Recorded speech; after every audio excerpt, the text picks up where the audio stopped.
총장이 되시고 나서 배우자가 검찰청 직원을 시켜서 업무 추진비 카드로 소고기나 초밥, 일제 샴푸 같은 것을 관사에 배달시켰습니다. 그래서 그 검찰청 직원이 언론에 폭로를 해서 사실관계가 드러났어요. 업무 추진비 쓴 것이 한 2천만 원 가까이 됩니다. 국민 혈세인데 만약에 들통났다면 사과하고 국고에 반납하시겠습니까? 지금 위원님 이런 내용도 수사 중이면은 후보자로서 답변이 신중해야 되죠? 예, 그렇습니다. 네. 저는 이런 부분에 가정적으로 수사 상황에 대해서 질문하는 것은 없어야 된다고 생각합니다.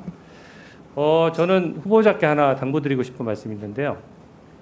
검사 탄핵 문제에 대해서 저는 지금 검찰의 대응이 여전히 좀 미온적이라고 생각합니다. 더 적극적으로 방어해야 된다고 생각하는 거거든요.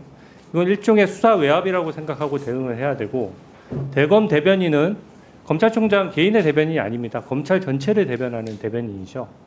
그래서 이런 상황에 대해서 굉장히 구체적으로 입장을 낼 수도 있는데 굉장히 추상적인 몇 문장으로 항상 입장이 나오거든요. 그래서 예를 들어서 돈봉투 수사했거나 이재명 대표 수사했던 이정섭, 강백신, 김영철, 어미준, 박상용 검사 이런 분들이 국회에서 연일 확인되지 않는 의혹이 나오는데 개인이 입장을 내서 방어하기 굉장히 어렵습니다. 그럼 대검 차원에서 팩트 체크해서 반박할 건 반박해야 되거든요. 예를 들어서 김영철 검사 저번에 위증교사에 따르고 탄핵소추 결의안에 버젓이 나와 있는데 그 날짜에 아예 장시호 씨가랑 만난 게 없었어요. 근데 그거를 대검에서 팩트 체크해가지고 그날 출정 기록 없고 어쩌고 저쩌고 해서 사실관계를 다 명확히 밝혔으면 그냥 끝날 일을 저희가 구치소까지 가서 팩트 다 확인하고 나서야 그날 둘이 만나지 않았다는 게 입증됐습니다. 또 그것뿐만이 아닙니다. 지금 야당에서 제기하는 의혹 중에 하나는 김영철 검사가 장시호 씨 아들의 생일 파티를 열어줬다 이렇게 제기를 하거든요. 근데 그 날짜에 아들이 생일인 날짜에 김영철 검사는 대검에 근무했고 그 다음에 그 구치소에서 출정 간 곳은 특검 사무실이에요. 특검 사무실은 대치동에 있고 대검 사무실은 서초동에 있습니다. 그러면 얼마나 팩트 체크가 쉽습니까? 그날 특검 사무실에서 누가 장시호 씨를 불러서 어떻게 조사를 했고 대검에서 김영철 검사의 출입기로 뻔히 나옵니다. 언제 들어와서 언제 나갔고 이런 것들은 외부에서 의혹 제기했을 때 당사자가 동의하면 이건 개인정보도 아니거든요.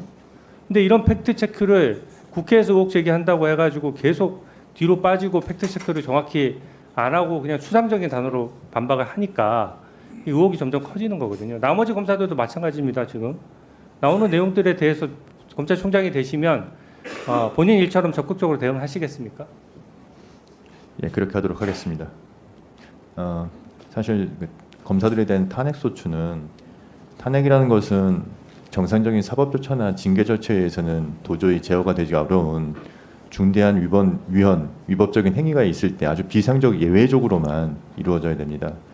예, 검사가 정상적으로 직무를 수행하였다는 이유로 탄핵이 소추되는 것은 저는 굉장히 검찰의 의원님들께서 그렇게 걱정하시는 검찰의 정치적 중립과 독립성이 저는 아주 악영향이 있다고 생각합니다. 정치적 중립은 가만히 있는다고 지켜지지 않습니다. 예.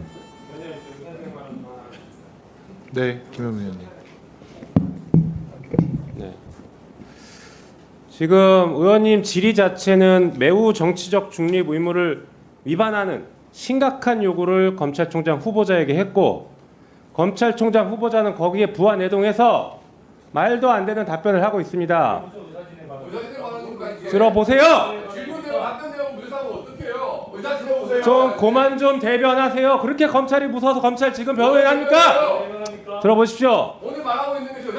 지금 뭐 하는 겁니까? 이게 청문회인데 검찰총장 후보자에게 드릴게요. 가만히 계세요. 정치적 중립 의무를 위반하게 만드는 답변을 강요하고 있습니다. 잠시만요. 잠깐 시간 검사 탄핵이라는 멈춰주시고요. 것은 잠깐만요. 고도의 정치적인 행위이기도 할 뿐만 아니라 국민의 대표가 하는 이거 행위입니다. 끝나고 거기에 대해서 국민의힘 의원들께서 어떻게 한 분 드리겠습니다. 행정공무원에 불과한 검찰총장 후보자에게 그것을 조직적으로 대응하라고 요구하고 있고 검찰총장 후보자는 그것을 해맑게 그렇게 대응하겠다고 답을 합니까? 이것은 매우 심각한 정치적 중립 의무 위반의 행위이고 매우 잘못된 답변입니다. 이것에 대해서 위원장님께서는 매우 강도 높은 질타를 해주셔야 되고 사과를 받아내셔야 됩니다. 이게 지금 잠깐 발언 정치적 정지해 중립 주세요. 의무를 이렇게 위반하는 잠깐 발언 정지해 주세요.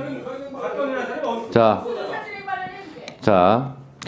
의원님들 제가 계속 얘기하지만 불만이 있어도 발언 끝나고 얘기하세요. 그리고 위원장한테 어필할 부분이 있으면 발언권 얻고 얘기하시고요. 그리고 이거는 국민의힘이나 민주당이나 그렇게 하면 항상 이렇게 싸움의 시작이 끼어들기부터 시작합니다.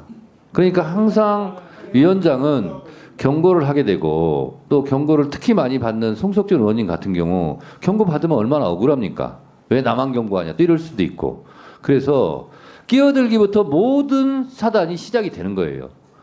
그래서 일단 김영민 의원님 발언하시고 그리고 나서 하실 부분 있으면 저한테 얘기하시기 바랍니다. 발언 계속하세요. 그럼 마저 정리해서 말씀드리겠습니다. 자, 국회에서 국민의 대표가 검사의 위헌적인 행위에 대해서 문제 제기가 있었고 거기에 대해서 검찰이 감찰도 안 하고 아무런 조치도 취하지 않고 처벌도 안 하고 수사도 안 하고 아무것도 안 하고 있으니까 마지못해서 어쩔 수 없이 국민의 대표들이 나서서 검사를 탄핵하겠다라고 하고 지금 그 탄핵 사유가 타당한지를 국회에서 조사하고 있지 않습니까?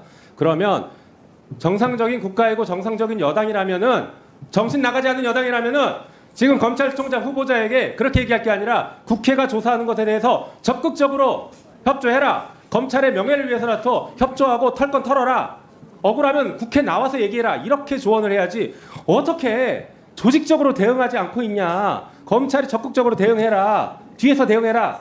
어떻게 이런 얘기를 하고 있습니까? 정말 가관입니다. 가관. 거기다 대고 검찰총장 후보자는 이 자리에서 정치적 중립 의무를 지켜야 될 사람이 나와서 국회에서 진행하는 것 물론 야당이 민주당이 지금 주도하고 있죠. 거기에 대해서 어떻게 저렇게 적대적으로 탄핵이 지금 잘못됐다는 취지의 말을 하고 있습니까? 들어봐야 되는 거 아닙니까? 끝까지 조사를 지켜보고 그 다음에 판단해야지. 지금 국회에서 조사 중인 사건에 대해서 함부로 왜 예단하고 후보자가 옳다 그르다 답을 합니까? 그게 검찰의 수사에 대해서는 누가 옳다 그르다 얘기하는 것에 대해서 그렇게 듣기 싫어하고 답도 안 하고 말도 하지 말라 수사에 개입하지 말라 이렇게 얘기하면서 어떻게 국회가 조사 중인 탄핵에 대해서 공직 후보자가 나와서 그 탄핵이 잘못됐다, 조사가 잘못됐다 이런 취지의 발언을 합니까? 이건 매우 잘못된 것입니다. 이거 여기에 대해서 따끔하게 지적해 주시기 바랍니다. 그리고 사과를 받아내야 된다고 생각합니다. 잠시 주목해 주시기 바랍니다. 구독자분들에게 특별한 선물을 준비했는데요. 제가 항상 여러분들 때 강조드리는 말씀이 있습니다. 이슈와 뉴스만 꾸준히 챙겨보셔도 충분히 돈을 벌 수 있다고 말씀드리는데요. 여기 보이시는 채널의 영상을 보시면 어떤 생각이 드시나요? 그냥 눈에 보이시는 뉴스와 영상만 보시고 아무 생각이 없으신가요? 그렇다면 저는 잘못된 것이라고 말씀드리고 싶습니다. 그 이유가 무엇이냐면 제가 8월 초에 뭐라고 말씀드렸나요? 지금은 바이오에 관심을 가져야 한다라고 뉴스만 보고 넘기지 마시고 투자를 직접적으로 생각해봐야 한다고 말씀드렸는데요. 이런 썸네일들과 영상을 통해서 충분히 구독자님들께도 전달이 되셨을 겁니다. 이런 바이오 이슈가 되었을 때 부자들은 어떻게 생각할까요? 바이오 관련주는 무엇이 있는지, 어떤 종목이 가장 좋을지, 어디에 투자해야 돈이 몰릴 수 있는지 자연스럽게 생각한다고 말씀드렸습니다. 지난번에 구독자분들과 함께하는 주식으로 수익 내기를 진행했었는데요. 100% 무료로 진행을 했고 이 사진을 보시면 아시겠지만 구독이라는 문자 메시지를 남겨주신 모든 시청자분들께 이렇게 바이오 관련주 중에 가장 급등할 확률이 높은 딱 한 종목을 드렸습니다. 8월 13일에 오정바이오를 추천해 드렸습니다. 여기 나와 있는 사진을 보시면 정확히 얼마에 매수하고 어떤 종목을 사야 하는지 어느 지점에 팔아야 하는지 이런 부분들까지 여러분들에게 정확히 알려드렸는데요. 실제로 많은 분들께서 수입을 보셨습니다. 오른쪽을 보시면 아시겠지만 8월 13일에 오정바이오를 소개해드리고 나서 실제로 며칠이 지나지 않고 이렇게 주가가 상한가가 되었습니다. 당시에도 굉장히 많은 분들이 제가 드린 이 종목으로 수익을 내셨습니다. 지난번과 똑같이 구독이라는 문자를 보내주시면 이번에 이슈가 되고 있는 주식 중에 앞으로 대장주의 구시를 하면서 주가가 가장 크게 상승할 한 종목을 시청자분들에게 문자로 종목명과 사고자 하는 시점을 모두 알려드리겠습니다. 이 영상을 보시고 계시는 시청자분들 중에 종목이 궁금하다 하시는 분들은 남녀노소 시간대 상관없이 이렇게 상단에 번호를 항상 남겨놓고 있습니다. 전화번호 010-8025-2352 똑같이 무료 급등 주식 문자를 보내드리겠습니다. 돈을 받는 것도 아니고 투자를 대신해 드리는 것도 아니고 부담 없이 구독 문자 보내주시면 되십니다. 수익이 나신다면 구독과 좋아요 한 번씩 부탁드립니다.